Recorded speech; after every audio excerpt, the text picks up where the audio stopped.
वर्षों से मिली असफलताओं के कारण मेरा जीवन दिशाहीन हो गया है। जो भी लेता हूँ गलत ही हो जाता है। इससे आत्मविश्वास डगमगा सा गया, भय, दुख, अनिद्रा बढ़ गई है। देखो, जब तक हमारे पूर्व पाप नष्ट नहीं होंगे तो हम कोई भी सफलता का कार्य करेंगे तो हमें असफलता में गिरा देंगे।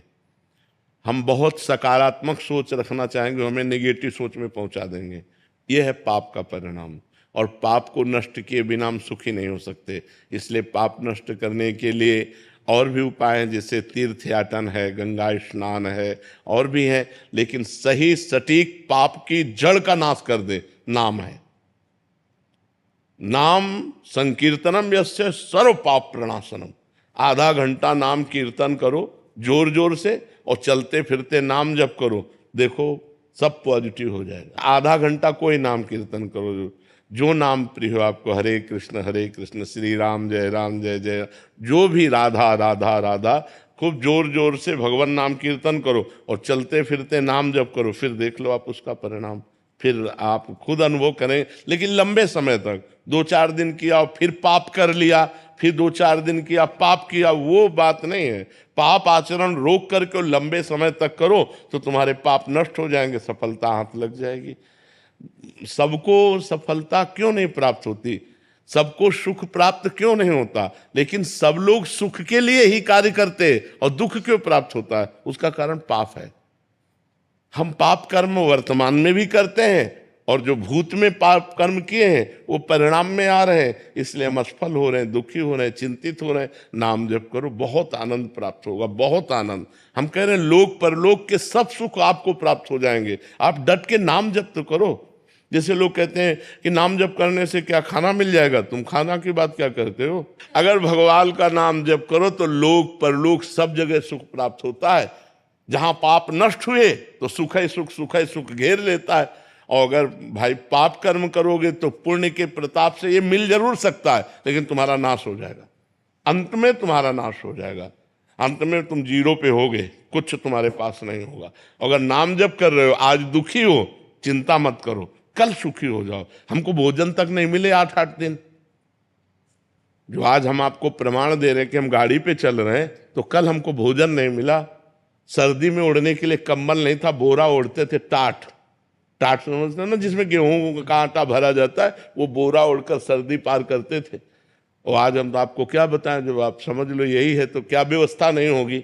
हर व्यवस्था है, राजा बाबू की तरह भगवान रख रहे हैं। तो कल जो था वो जो दुख में था, उसमें हम धर्म को नहीं त्यागा, बड़ी कठिनाई से आगे बढ़ते रहे, तो आज वो बात आ गई जो लौकिक और पारलौकिक। ये तो सांसारिक सुख है, लेकिन भागवतिक सुख हम तुम्हें बता भी नहीं सकते कि कितना भगवान हमें आनंद देते हैं। इसलिए नाम जप करो, चिंता न करो, सफलता चरण चूमेगी यदि भगवान की शरण में हो और भगवान के आश्रित हो।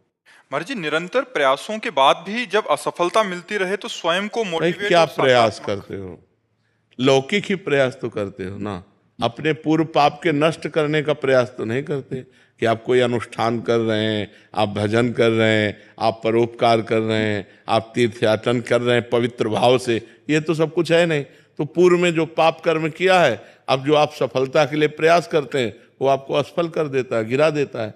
तो आपका प्रयास कोई आध्यात्मिक है क्या?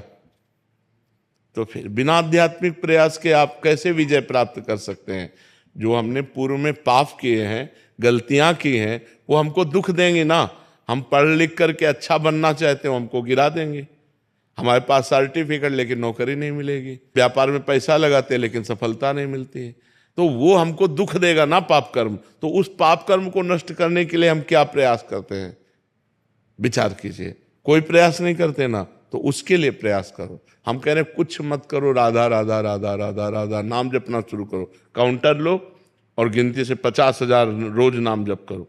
फिर हमें बताओ लंबे समय तक, ये नहीं कि अब 4 दिन बाद हमसे प्रश्न करो कि 50,000 नाम जप किया, हमारी नौकरी नहीं लग गई, हमारा काम नहीं बना। लंबे समय तक जप कीजिए, फिर देखिए सफलता मिलती है कि नहीं।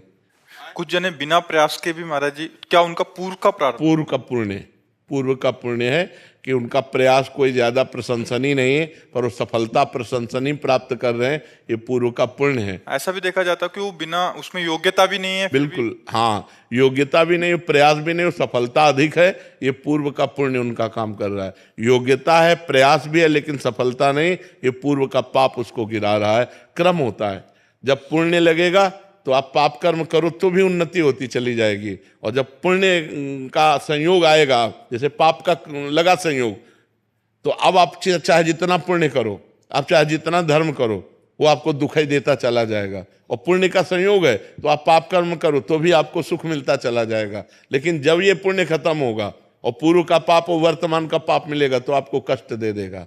और जब उनका पाप नष्ट हो जाएगा और तो ये पुण्य और वो पुण्य पीछे का जब मिलेगा तो उनकी उन्नति हो जाएगी। ये एक क्रम है ईश्वरीय, जो ईश्वरीय भागवती है जो क्रम है वो ये है।